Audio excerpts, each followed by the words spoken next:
이 세상 그 모든 사람들에게 딱 한 번밖에 없는 소중한 인생입니다. 그러다 보니 누구나 승리의 인생이 되길 소망합니다. 그래서 오늘도 수많은 사람들이 이른 새벽부터 늦은 밤까지 분투하는 중입니다. 그 치열한 모습들을 보면서 마음이 짠할 때가 한두 번이 아닙니다. 특히 방향이 잘못된 줄도 모르고 열심히 사는 사람들 참 안타깝습니다. 그렇다면 승리의 인생이냐 혹은 실패의 인생이냐를 결정하는 기준은 무엇일까요? 세상 사람들의 기준과 또 성도인 우리의 기준을 비교할 때 차이가 날 수밖에 없겠지요. 당연히 우리는 세상의 기준이 아니라 하늘의 기준을 따라야 합니다.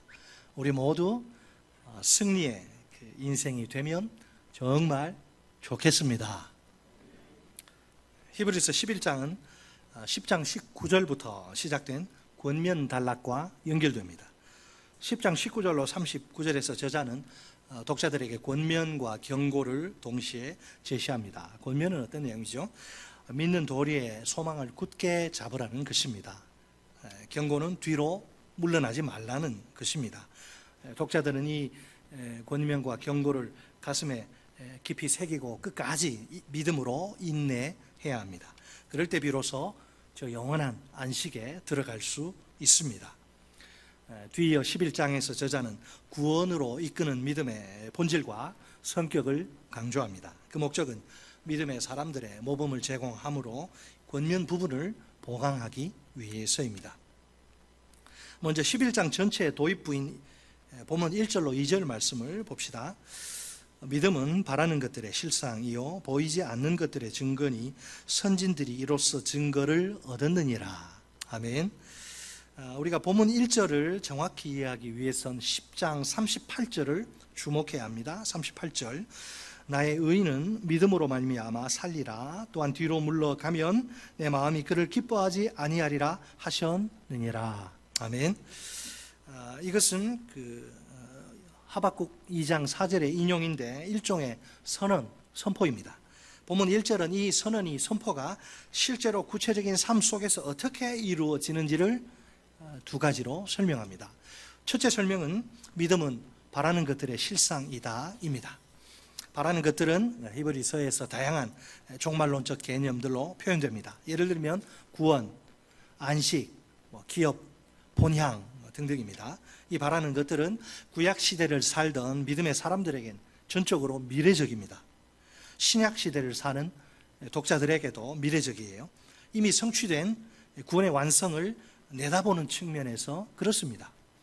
문제는 실상이라고 번역된 헬라어 이 단어의 의미를 규명하는 게 쉽지 않다는 점입니다.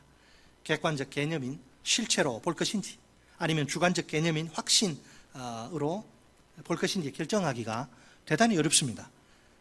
하도 이게 힘이 드니까 저자가 두 가지를 다 생각한 거야 이렇게 주장하는 학자들도 있습니다. 이런 식의 번역이 가능하겠지요. 믿음은 바라는 것들이 마침내 실체로 주어지리라는 것에 대한 확신이다. 실체 확신 다 나오잖아요. 두 가지가. 믿음으로 산다는 것에 대한 둘째 설명은 보이지 않는 것들의 증거다입니다. 보이지 않는 것들 두 가지 측면에서 이해할 수 있습니다. 먼저 첫째 설명의 경우처럼 미래적이어서 아직 실체로는 드러나지 않은 상태입니다. 그래서 지금은 여전히 아직도 보이지 않습니다. 또 한편 인간의 이 이성, 인지 능력으로는 인식할 수 없는 초월적 것들입니다. 초월적인 것들이에요. 따라서 감각적으로는 보이지 않습니다. 그리고 객관적 의미인 이 증거는 실상에 대한 부연 설명이에요. 이 의미를 담아서 이제 연결해서 설명하면 이렇습니다. 믿음은 바라는 것들이 마침내 실체로 주어지리라는 것에 대한 확신이다. 이 확신은 지금 보이지 않는 것들이 입증되는 결과를 가져온다. 사실 이 본문 속 믿음의 모범들, 믿음의 사람들이 우리에게 던지는 도전이 있어요. 어떤 거죠? 믿음이 단지 그냥 심리적, 내적 확신으로 끝나지 않고 기필코 행동을, 삶을 낳는다는 점입니다. 현재 온갖 시험과 시련이 독자들의 코앞에 닥친 상황이지요. 그들에게 미래적이고 보이지 않는 실체에 대한 확신이 얼마나 중요한지 모릅니다. 확신이 그 모든 시험과 시련을 인내할 수 있는 결정적 동기를 부여하니까요. 그 결과 그들이 결단력 있는 행동의 자리로 나아가게 되는 겁니다. 천국, 기업, 본향 보입니까? 보이지 않죠? 약속들인데 그것이 확신, 그것에 대한 확신을 가지고 이제 행동의 자리로 나아가는데, 믿음은 그래서 인내의 행동을 낳습니다. 또 인내의 행동은 그 뿌리인 믿음을 입증하는 결과를 가져옵니다. 믿음이 있으니까 힘겨운 정말 혹독한 시험과 시련의 상황 속에서도 끝까지 버티고 인내할 수 있는 것입니다. 이제 본문 2절은 1절의 설명을 보완하면서 도입부를 마무리합니다.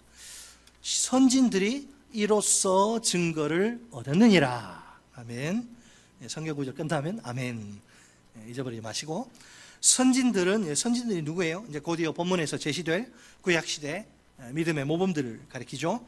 이로써에서 이 이란 한 글자, 이건 1절 전체 핵심 개념인 믿음을 뜻합니다. 증거를 얻었느니라 이렇게 번역된 동사는 증언되었다 이런 의미예요. 이 수동형 동사의 주어는 물론 하나님이십니다. 하나님은 믿음으로 행하는 그 선진들을 인정하시고 때로는 이 사실을 증언해 주십니다. 무엇보다 이 시점에서 우리가 이렇게 던져야 할 그 질문이 하나 있습니다. 저자가 지금 믿음에 대해서 이야기하는 이유는 무엇일까요?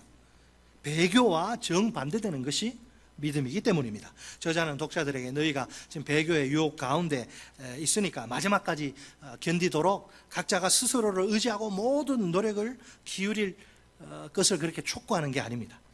견딘다는 것은 그 끝까지 하나님을 의지하기를 쉬지 않는다, 중단하지 않는다는 뜻입니다. 그들은 견딜 이 능력을 얻기 위해서 하나님을 바라보고 그분의 약속들을 의지해야 합니다. 그럴 때 끝까지 버티고 인내하는 일이 가능하게 됩니다.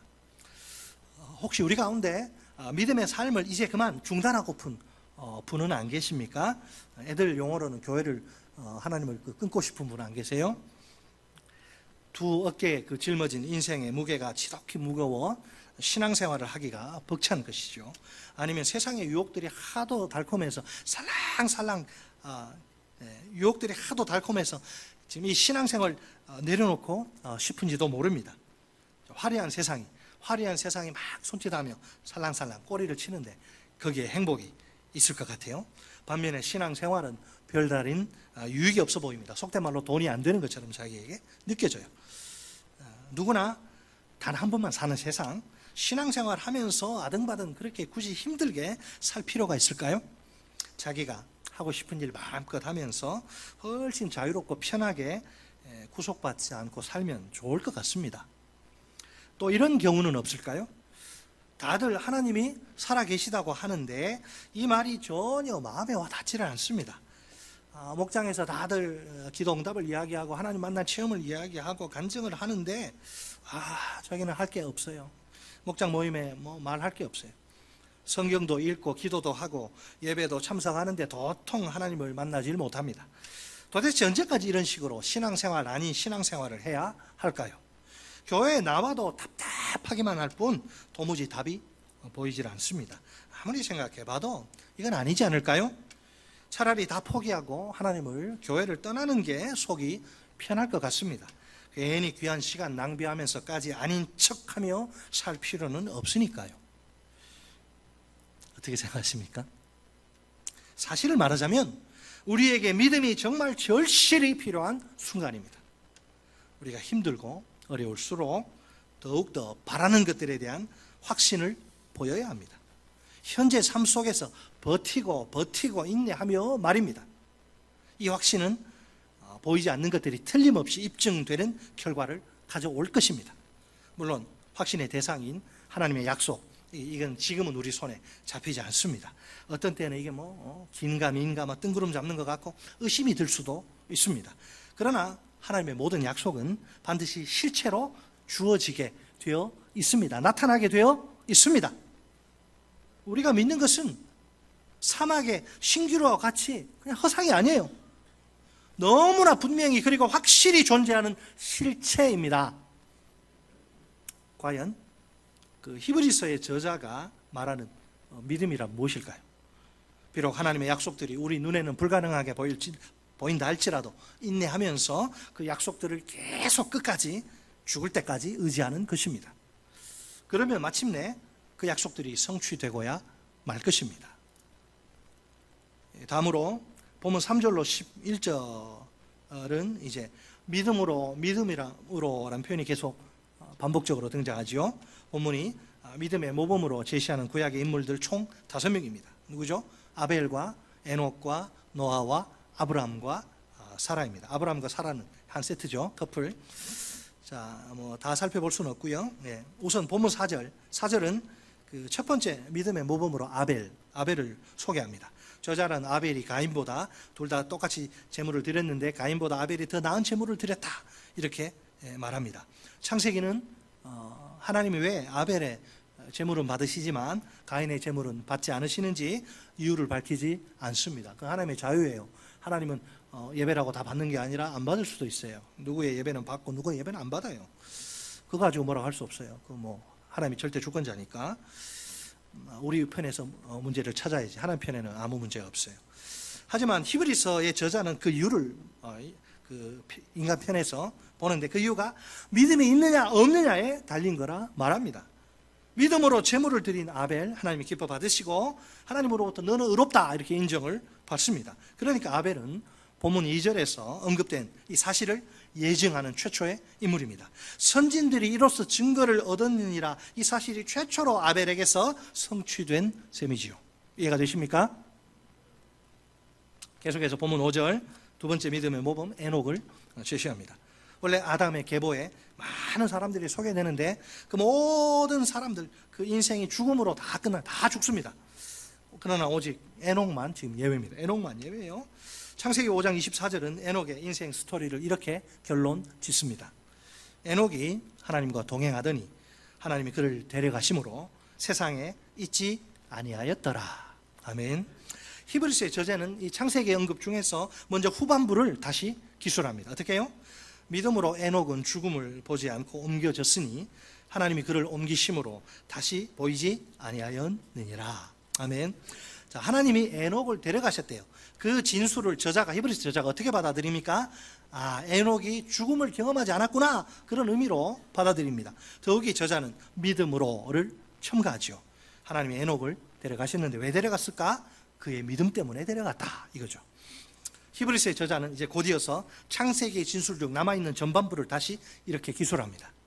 그는 옮겨지기 전에 하나님을 기쁘시게 하는 자라 하는 증거를 받았느니라. 아멘. 여기서 저자는 옮겨지기 전에 라는 구절을 추가합니다. 하나님으로부터 데려감을 받은 이유가 믿음인데 그 믿음의 포커스를 맞추기 위해 믿음에 집중하도록 말입니다. 자, 에녹의 믿음이 지상에서의 그의 삶과 아주 긴밀한 관계가 있는 겁니다. 한마디로 말해서 에녹이 이 세상에서 하나님을 기쁘시게 한 삶을 산 것입니다. 그의 경우에 그러니까 믿음은 결코 삶과 분리될 수가 없어요. 따로 국밥이 아니죠. 에녹의 믿음이 곧 그의 삶이고 그의 삶이 곧 에녹의 믿음입니다. 정확히 말하면 그의 삶은 그의 믿음의 자연스러운 결과요 열매입니다. 저자는 그의 이런 믿음의 삶이 하나님으로부터 인정받았다 이걸 덧붙입니다. 합격 마크를 딱 찍힌 거죠. 마크가. 그렇다면 에녹은 세상 사람들이 뭐라고 하든 하나님 앞에서 승리의 인생이라고 할 수 있습니다. 한편 본문 6절은 에녹의 인생을 믿음의 관점에서 다시 설명합니다. 우리 다 같이 본문 6절 말씀을 한 목소리로 읽겠습니다. 6절 시작. 믿음이 없이는 하나님을 기쁘시게 하지 못하나니 하나님께 나아가는 자는 반드시 그가 계신 것과 또한 그가 자기를 찾는 자들에게 상 주시는 이심을 믿어야 할지니라. 아멘. 자, 처음이 어떻게 나옵니까? 믿음이 없이는 하나님을 기쁘시게 하지 못하나니. 에녹이 그 믿음이 하나님을 기쁘시게 해서 죽음을 보지 않고 이제 하나님께로 갔다 이랬는데 믿음이 없이는 믿음이 없으면 그러면 어떻게 되느냐? 믿음이 있으면 인정받고 이제 엄청난 축복을 누리는데 믿음이 없이는 뭐 없다는 게 하나님을 기쁘시게 하지 못한다. 하나님 기쁘시게 하지 못하면 뭐 받을 게 뭐가 있습니까? 저자는 에녹이 하나님을 기쁘시게 드린 삶이 어떻게 가능하다고 말하지요? 믿음으로 다른 거 믿음으로, 필요 없는 것까지는 아니고 믿음으로만 이게 가능하다 이렇게 이야기합니다. 만약 우리가 세상 사람들이 부러워할 만한 다른 모든 좋은 것들 다 가지고 있어도 믿음 하나가 없으면 어떨까요? 하나님을 기쁘시게 하는 삶은 처음부터 애초에 불가능합니다. 반대로 우리가 별 내세울 거 없고 세상에 자랑할 거 없어요. 아무것도 가진 게 없어요. 빈털터리. 그러나 믿음 하나만 있으면 또 어떨까요?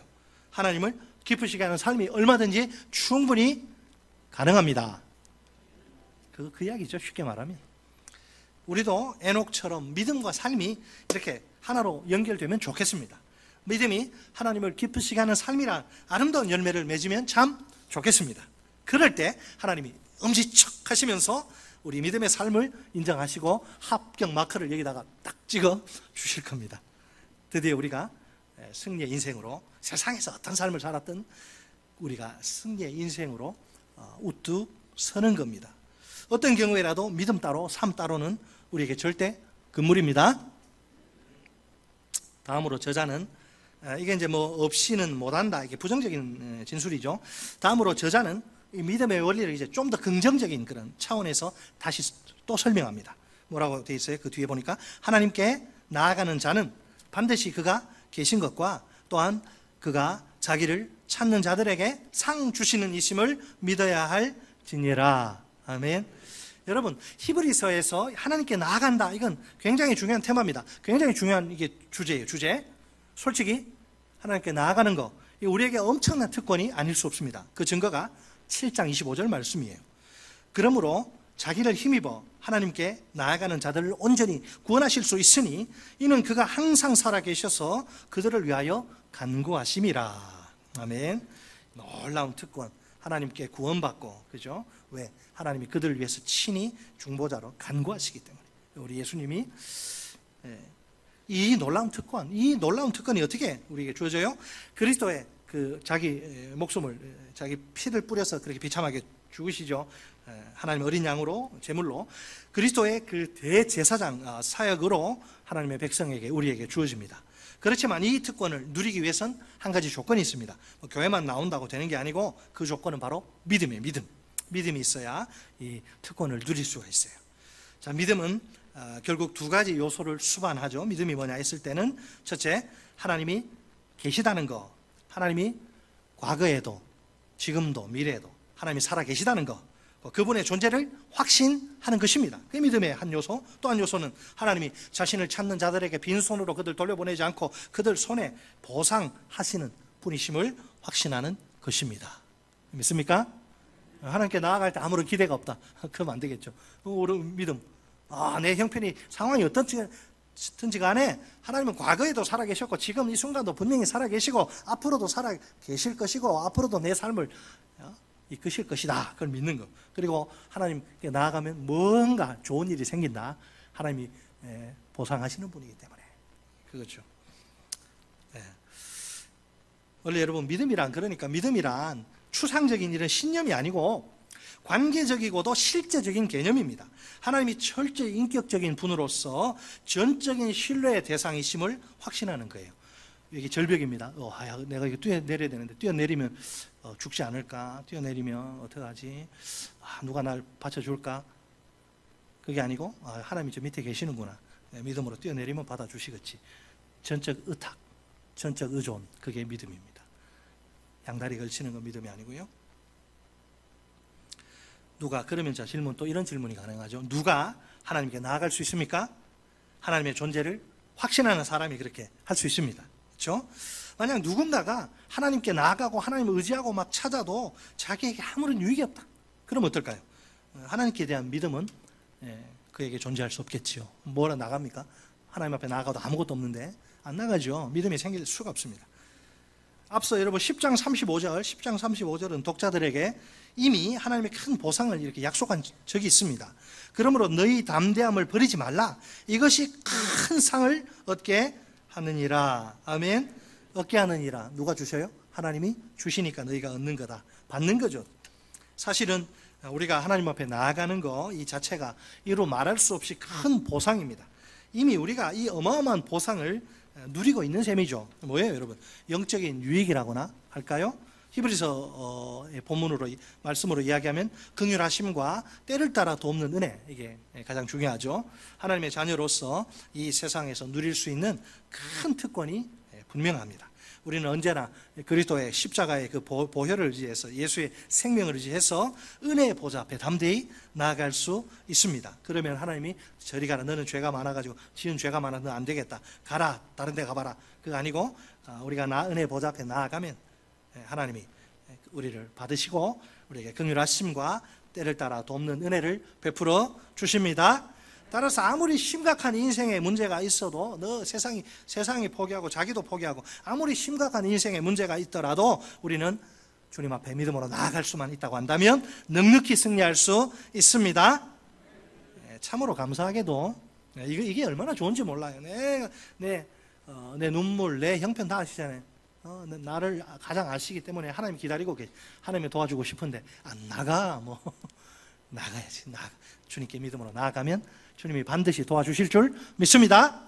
부지런히 주님을 찾아야 돼요. 부지런히.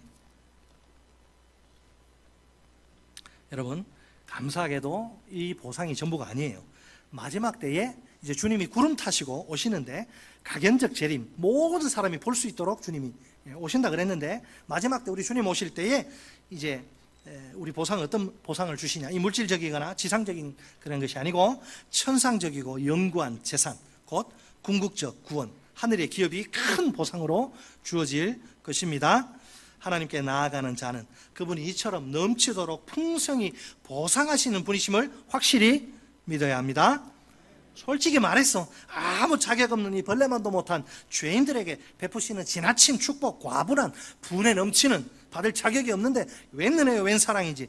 하나님이 세상을 이토록 사랑하셔서 독생자 예수 그리스도를 십자가에 못 박아 죽이시면서까지 자기 최고를 전부를 희생하면서까지 사랑한 그 사랑 때문에 자격 없는 우리 같은 죄인들이 이 과분한 축복을 특권으로 받아 누리는 것입니다.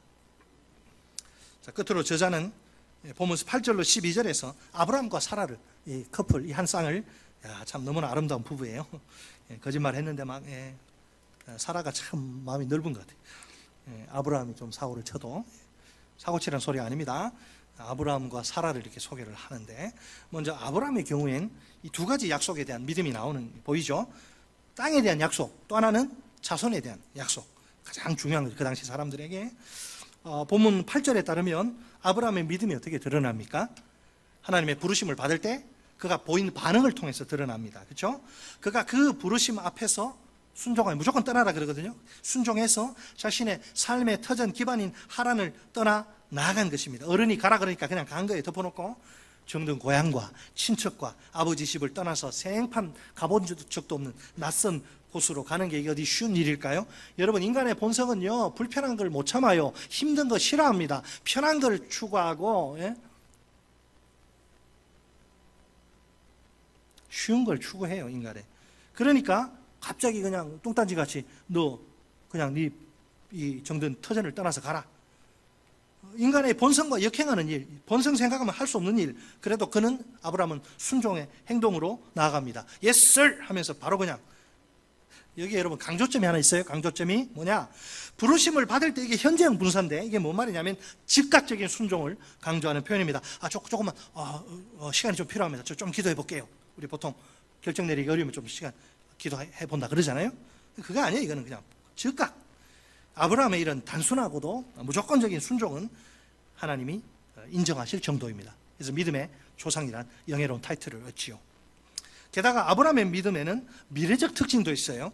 아브라함이 순종해서 나아간 곳은 장래의 유업으로, 현재 유업이 아니고 미래 유업으로 받을 땅입니다. 분명 하나님이 약속하신 이 장래의 기업은 당장 눈에는 보이지 않아요. 그러나 아브라함의 믿음은 그 기업이 언젠가는 실체로 주어질 것을 확신하며 순종하는 행동을 낳습니다. 이 장면에서 아브라함의 믿음을 더욱 돋보이게 만드는 게 하나 있죠. 그가 어디로 가는지도 알지 못하고 나아갔다는 사실입니다. 그렇다면 히브리서의 독자들은 아브라함과 비교하면 훨씬 더 좋은 조건 아래 있습니다. 벌써 그들은 그리스도를 통해 특권을 받은 상태가 아닙니까? 아브라함이 모르는 특권을 받은 상태가 아닙니까? 그 특권 때문에 그들이 지금 어디로 가는지, 이 믿음의 그 여정의 끝에 무엇이 자기를 기다리는지 다 분명히 알고 있지 않습니까? 다시 말해서 그들이 받을 기업이, 보상이 뭔지 분명히 알고 있는 거예요. 그것은 다름 아닌 영원한 구원이요, 하늘의 상급이요, 영원한 안식이죠. 안식. 우리 역시 그러면 독자들과 똑같은 상황입니다. 결국 여기서 우리가 내릴 수 있는 결론이 있죠. 독자들이나 우리나 하나님의 부르심에 아브라함보다 더 즉각적으로 무조건 순종해야 한다는 것입니다. 한 걸음 더 나아가 저자는 여기서 끝내지 않고 아브라함 스토리를 그 8절의 기업을 9절에서는 약속의 땅과 이게 연관시킵니다. 그래도 하나님이 아브라함에게 약속하신 땅, 곧 가나안이 이 기업의 그 궁극적 목표는 아닙니다. 아브라함이 약속의 땅에 들어간 거 틀림없는 사실이면 약속의 땅이에요, 가나안. 하지만 거기서도 아브라함은 어떻게 살았다? 본국이 아니라 타국에 있는 것처럼 잠시 나그네로 머무를 뿐입니다. 여기가 좋사오니 여기서 천년만년 내가 살 것 같이 여기에 올인하는 게 아니고 그냥 잠시 여기는 내가 이따 떠나가는 나그네처럼 지나가는 곳이구나. 아브라함이 처한 현실을 좀 냉정하게 한번 생각해 볼까요? 그의 눈앞에 여러분 현실적인 어려움, 이제 그 가족의 보호를 벗어나서 이제 혼자 인생 개척해야 되는데 그의 눈앞에 현실적인 어려움들, 안정되지 못한 삶의 여건. 여러분 이방인은 힘든 거예요. 이방인 어디 가나. 우리 외국인 노동자들 본국 떠나서 얼마나 고생합니까? 힘들어. 이방인으로 사는 거는 눈앞에 현실적인 어려움, 또 안정되지 못한 삶의 여건이 이제 펼쳐지죠. 순종의 결과, 순종했더니 그게 펼쳐지는 거예요. 그럼에도 불구하고 그는 하나님의 궁극적 약속이 언젠가는 이게 분명히 실체로 주어질 거라 확신하는 거예요. 그래서 심지어 약속의 땅인데도 그곳에서도 나그네로 살아갈 수 있게 됩니다. 그의 관심은 그 땅이 아니에요. 장래 기업으로 받을 저 본향. 아브라함의 나그네 삶을 보세요. 장막에 거주했다, 이런 표현과 함께 더욱 이게 강조됩니다. 이 표현은 아브라함이 아직 본향에 있지 않다, 천국에서 우리 텐트 치고 살 거 아니거든요. 아브라함이 아직 본향에 있지 않다는 사실을 확실히 드러냅니다. 누가 뭐라 해도 아브라함은 하나님의 기업의 상속자가 아닙니까? 그런데도 그는 평생 실체가 보이지 않는 그런 약속만 바라보고 소망 중에 살아갑니다. 그는 하나님의 약속이 세상에서 눈에 보이는 땅으로 드러나길 기대한 게 아닙니다. 그 약속이 장래의 궁극적 기업으로 주어질 것을 기대하며 평생 동안 힘드나 어려우나 살아가는 거예요. 더군다나 아브라함은 이 믿음을 자기만 갖고 있는 게 아니라 자신의 후손들과 공유를 합니다. 그 결과 이삭과 야곱까지 이제 아브라함과 공동 상속자가 되어서 장막에 함께 거주합니다. 도대체 아브라함이 이처럼 믿음의 삶을 산 이유가 무엇일까요? 본문 10절을 읽어볼까요? 10절 시작. 이는 그가 하나님이 계획하시고 지으실 터가 있는 성을 바랐습니다. 아멘. 믿음의 삶을 산 이유가요, 한 문장으로 딱 정리가 요약이 됩니다. 아브라함이 고대한 궁극적 기업은 견고한 기초가 있는 성, 도시예요. 그러니까 아브라함이 장막 생활을 한 가나안 땅은 진정한 기업이 아닙니다. 따라서 그의 후손들이 가나안 땅을 아무리 차지해도 그것으로 아브라함에 대한 하나님의 약속이 최종적으로 성취된 것은 아닙니다.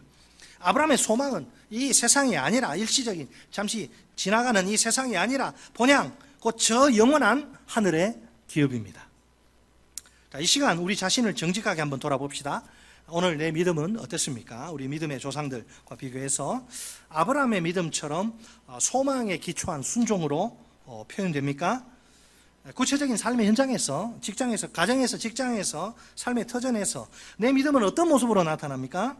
정말 내 속에, 내 삶 속에 믿음의 순종이 보입니까? 누구나 소망이 살아있어야 순종할 수 있는데 현재 내 소망은 무엇입니까? 저 하늘의 영원한 기업이 맞습니까? 혹시 이 세상에 일시적이고 사라질 헛된 것들은 아닙니까? 평생 실체가 보이지 않는 약속을 바라보며 소망 중에 살아간 아브라함이 아닙니까? 우리도 항상 장래의 궁극적 기업으로 주어질 것들을 기대하며 살아야 하지 않을까요? 자, 또 한편 반을 가는데 또 실이 가는 건 맞는데 11절에 믿음의 모범으로 한 여인이 등장하는 게 이채롭습니다.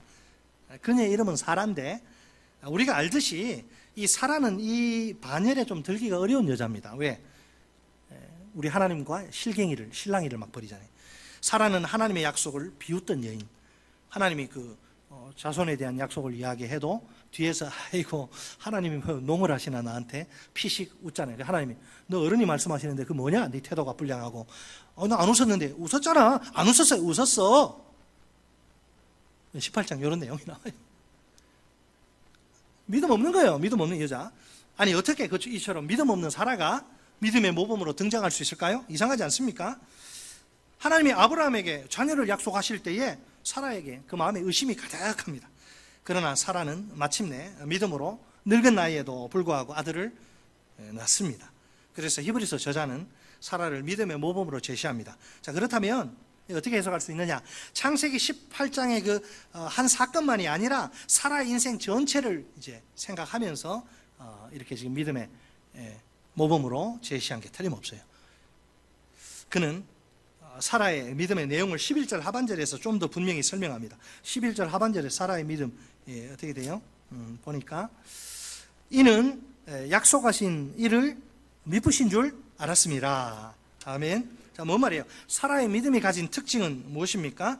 하나님이 그분의 약속대로 지금은 보이지 않는 아들이지만 실체로 주시는 신실한 분이심을 확신한 것이지요. 이 추가적인 설명은 독자들과 우리에게 간접적인 도전이 됩니다. 아무리 어려운 현실일지라도 사라처럼 신실하신 하나님을 신뢰해야 한다는 겁니다. 자, 끝으로 저자는 본문 12절에서 아주 충격적인 결과, 사라의 믿음이 가져온 어마어마한 결과를 소개합니다. 입이 쩍 벌어지는데요. 12절 같이 읽습니다. 시작. 이러므로 죽은 자와 같은 한 사람으로 말미암아 하늘의 허다한 별과 또 해변의 무수한 모래와 같이 많은 후손이 생육하였느니라. 아멘. 저자는 아브라함이 너무너무 늙은 사라보다도 더 늙었다. 아브라함이 너무 사라도 아주 엄청 늙었는데 아브라함은 더해. 아브라함은 아유 그 상대가 안 돼. 그것보다 훨씬 더 아주 그냥 푹 늙었다. 이걸 지금 강조하기 원해요. 히브리서 저자가. 그래서 아브라함을 향해서 아주 아브라함이 기분 나쁠 것 같은데 죽은 자와 같은 송장, 시체와 같은 그런 사람이다. 이런 표현까지 사용할 정도입니다. 자기를 향해서 시체다 이러면 기분 좋을 사람 누가 있어요? 생물학적으로 볼 때 그가 자녀를 낳는 게 불가능하다. 이건 있을 수 없는 일이란 거죠. 그러면서 저자는 죽은 자나 다름없는 시체, 송장 같은 아브라함을 한 사람은 사라가 아니에요. 한 사람이라고 표현합니다. 근데 이게 놀랍습니다. 한 사람이 표현은요 아주 드라마틱한 대조를 이루는데 하늘의 한 별이 아니에요. 바다에 모래알 한 톨이 아닙니다. 하늘의 수많은 별들 그리고 바닷가에 셀 수 없는 모래알로 상징되는 이 자손들과 극적인 대조를 이룹니다. 한 사람에게서 이렇게 어마어마한 민족을 이루는 자손들이 씨가 번성했다는 거죠. 솔직히 본문 12절이 이 많은 셀 수 없는 으로 끝나는 것은 참으로 놀랍습니다. 한번 곰곰이 상식적으로 생각해 보세요. 세상에 이것보다 더 비현실적인 사건이 어디 있을까요? 죽은 자나 다름없는 한 사람에게서 셀 수 없이 많은, 여러분 경포대 바다가 좋아도 그 모래 몇 개인지 어떻게 알아요? 셀 수 없이 많은 그런 경포대 모래가지 그런 자손들이 태어나다니요.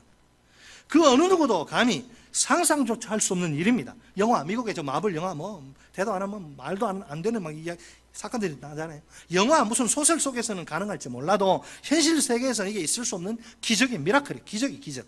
그럼에도 불구하고 아브라함과 사라의 믿음은 이처럼 불가능해 보이는 약속이 실제로 실현되는 결과를 가져옵니다. 그래서 이런 점에서 그들의 믿음은 보이지 않는 것들이 입증되는 결과를 초래한 것이라 이렇게 말하는 거예요. 아무리 인간의 눈으로 하나님의 약속이 불가능해 보여도 하나님의 약속은, 하나님 입에서 나간 말씀은 꼭 실현되고야 맙니다. 그 이유가 무엇입니까? 약속을 주신 하나님이 신실하시기 때문입니다. 우리 하나님은 한번 약속하신 것은 하늘이 두 쪽 나도 무슨 일이 있어도 틀림없이 성취하십니다.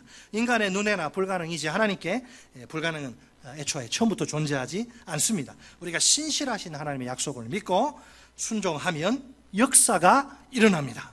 하나님을 기쁘시게 하는 믿음이 진정으로 엄청난 능력을 발휘하기 때문입니다. 결국 믿음이 뭐냐? 신실하신 하나님의 능력이 쏟아지는 기적의 생생한 통로입니다. 오늘 본문 속에서 우리는 아름다운 모범들을 만납니다. 그들은 아벨과 또 에녹과 아브라함과 사라죠. 그들에게 있는 한 가지 공통점은 믿음이 그들의 삶을 멋지게 이끈 원동력, 멋지게 이끌어간 원동력입니다. 각자가 처한 시대와 환경은 달라도 삶의 자리는 달라도 그들의 삶의 방식은 다 똑같이 믿음입니다. 믿음. 그들은 모두 하나님을 기쁘시게 한 믿음의 사람들입니다.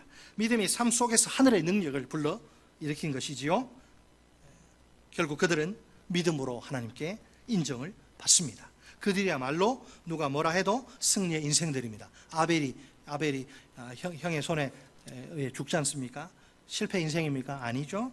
아벨을 그래도 그렇게 죽어도 승리의 인생이라 감히 말할 수 있습니다. 제가 서두에서 누구나 다 승리의 인생이 되기를 원하는데 그 기준이 있다 그랬죠. 자, 그러면 여기까지 이제 왔을 때 여러분 승리의 기준이 무엇인지 보이죠? 뭘까요? 하나님의 인정. 세상의 인정이 아니고 하나님의 인정. 하나님이 너 잘 살았다. 이거는 끝나요. 누구든지 믿음이 없이는 하나님을 기쁘시게 하지 못합니다. 하나님께 나아가는 자는 반드시 두 가지를 확신해야 합니다. 먼저 하나님이 계시다는 것. 하나님이 과거에만 살아계시고 이스라엘의 역사 속에만 살아계시고 나하고는 상관없는 분이 아니고 지금도 여전히 분명히 살아계시고 앞으로도 살아계실 것이라 하나님이 계시다. 곧 그분의 존재를 확신해야 합니다. 다음으로 하나님이 자신을 찾는 자들에게 보상하시는 분이심을 확신해야 합니다. 여러분 하나님께 나아가면 뭐 반드시 좋은 일이 생깁니다. 믿습니까? 좋은 일이 생겨요. 하나님께 나아가면. 사랑하는 성도 여러분, 오늘 하나님을 예배하러 나온 우리에게 믿음이 있습니까? 만약 그렇다면 우리의 믿음은 틀림없이 삶으로 나타나야 합니다. 우리가 아무리 입으로 믿음이 있다 외쳐도 삶이 없으면 소용없습니다. 믿음이란 확신이 전부가 아니고 그 이상이에요. 그래서 믿음은 꼭 행동이란 열매를 맺는 법입니다. 믿음이 있는 사람이라면 누구나 그 믿음으로 살기 마련입니다. 이건 액세서리가 아닙니다. 믿음은 우리 모두에게 가장 결정적인 최고로 핵심적인 라이프 스타일, 삶의 방식입니다. 오직 나의 의는 믿음으로 말미암아 살리람과 같으니. 우리 인생의 승리 여부를 결정짓는 것은 하나님의 인정입니다. 하나님은 오직 믿음으로 산 사람들을 기뻐하시고 인정하십니다. 믿음의 사람들만이 하나님 앞에서 승리의 인생들입니다. 따라서 우리는 말로만이 아니라 실제로도 믿음의 사람들로 살아야 합니다. 우리에게 저 영원한 안식이, 저 찬란한 구원이, 하늘의 영광의 기업이 아직 남아 있습니다. 우리가 평생 모든 상황 속에서 오직 믿음으로 삽시다. 아무리 힘들고 어려워도 끝까지 버티고 죽을 때까지 인내합시다. 죽을 수는 있어도 나 죽어도 포기할 수 없다. 그런 비장한 각오로 신실하신 하나님의 약속만 확실히 붙듭시다. 결국에는 하나님의 모든 약속들이 성취되는 영광을 똑똑히 두 눈으로 보게 될 것입니다. 우리의 참된 소망은 이 일시적이고 불완전한 세상이 아니라 저 영원하고도 완전한 하늘의 기업입니다. 끝으로 우리 다 함께 승리의 인생이 되기를 간절히 소망하며 한 목소리로 이렇게 외쳐볼까요? 문장이 좀 긴데 잘 따라하시면 돼요. 나는 하나님이 계시다는 것, 하나님이 지금도 살아계시다는 것, 곧 그분의 존재를 확신한다. 나는 하나님이 자신을 찾는 자들에게 보상하시는 분이심을 확신한다. 나는 믿음의 사람이므로 지금 이 순간부터 오직 믿음으로 살기를 결단한다. 아멘.